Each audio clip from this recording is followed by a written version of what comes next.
bakit mas healthy ito. So, hindi lang sa tinapay pwedeng gamitin to, yung iba nilalagay sa sinaing, bagong saing na bigas, lalagyan, tapos haluin ulit. Sa tinapay, ginagamit ko ito dried kasi pangit lagyan ng fresh na gulay or dahon ang mga tinapay.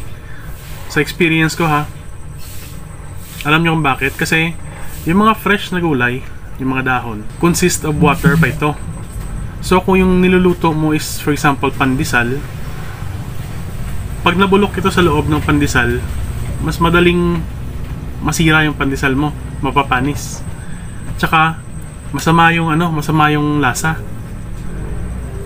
Malansa yung mga fresh na gulay pag nilagay sa tinapay. Sa experience ko ewan ko sa iba.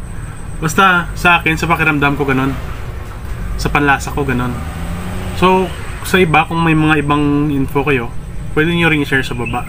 Or kung mali ako, pwede nyo rin akong i-correct, diba? Kung may much better kayo information. So, para sa mga benefits ng malunggay na dried at saka yung pagkakaiba ng dalawa, eto.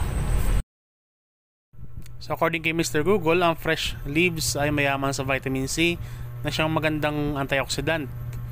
Yung dried leaves naman ay mayaman sa protein, calcium, potassium, and vitamin E. Pagbilad sa araw ang the best na paraan para patuyuin ang dahon para mas ma-retain ang mga nutrients nito. Guys, kayo na bahalang mag-pause o mag-rewind ng video kung gusto nyo talagang basahin.